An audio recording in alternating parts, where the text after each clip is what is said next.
जो शूटर मंगा करके बाहर से मारते हैं, लेकिन ये अस्थाई समाधान हम लोग भी नहीं मानते।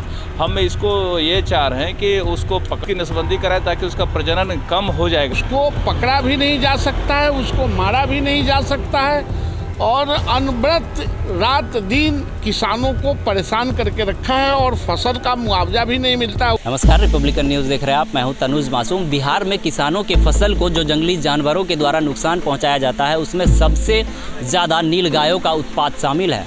नीलगायों को लेकर आज बिहार विधान परिषद में चर्चा हुई। उसको किसानों का जो फसल नीलगायों के द्वारा नुकसान किया जाता था, उस पर आज नवल किशोर यादव ने साफ तौर पर कहा है कि नीलगायों को मारना उचित नहीं है, इससे एक सही समाधान नहीं निकलेगा। इसको लेकर बिहार विधानसभा में उन्होंने कहा है कि नीलगायों को सुरक्षित तरीके से पकड़ा जाना चाहिए और उसकी नसबंदी कर सुरक्षित उसे जंगल में छोड़ दिया जाना चाहिए। मंत्री नीरज कुमार बबलू का भी यही कहना था कि नीलगायों को पकड़कर, जो नर नीलगाय है उनको पकड़कर उसकी नसबंदी कराकर उसे जंगल में छोड़ देना चाहिए। इससे नीलगायों की जो बढ़ रही संख्या है वो एक लेवल पर आ जाएगी, वो कम हो जाएगी, जिससे किसानों के फसल को कम नुकसान आने वाले दिनों में पहुंचने वाला है। आइए सुनते हैं क्या कुछ कह रहे हैं एमएलसी नवल किशोर यादव और मंत्री नीरज कुमार।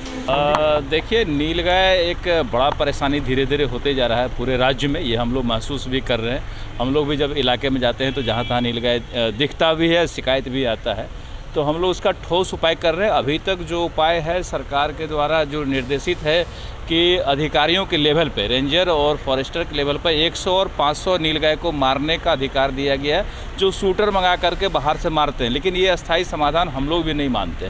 हम इसको ये चाह रहे हैं कि उसको पकड़ के हम लोग जंगल में शिफ्ट कराएं और उसकी नसबंदी कराएं ताकि उसका प्रजनन कम हो जाएगा। तो इस पर कार्य योजना चल रहा है। हमको लगता है कि इसको अगर हम लोग कर देंगे तो निश्चित रूप से पूरे राज्य से नीलगाय की समस्या खत्म हो जाएगी। ये हम लोग इस साल करेंगे, इसी साल इसको पूरी तरह समाप्त कर देंगे। ये जो पूरा राज्य में इसका उत्पात मचा हुआ है, इस साल इसका ठोस समाधान हम लोग ढूंढ के समाधान कर देंगे। इतने अनगिनत नीलगाय और घोड़परास पूरे बिहार के कई जिलों में फसल को बर्बाद कर रहे हैं, रबी के फसल को, गेहूं के फसल को, कि उसको पकड़ा भी नहीं जा सकता है, उसको मारा भी नहीं जा सकता है और अनवरत रात दिन किसानों को परेशान करके रखा है और फसल का मुआवजा भी नहीं मिलता है। उसमें उसके नीलगाय पर फसल का मुआवजा देने का प्रावधान सरकार ने नहीं किया है। हमारा यह कहना था माननीय मंत्री से कि आप इसको मारना कोई समाधान नहीं है। आप जिस तरह से जंगली जानवरों को जाल में फंसा के आप नियंत्रित करते हैं, उसी तरह इसको, इस नीलगाय और घोड़परास को आप जाल में फंसा के कोई अन्य तरह से यंत्र लगा के इसको आप कहीं एकत्रित करके जंगलों में छोड़ दें ताकि किसान इससे निजात पा सके। और अभी स्थिति यह हो गई है कि जो इसके नर हैं, जो घोड़परास हैं, वो तो आदमी से डरता भी नहीं है, आदमी पर अटैक करता है।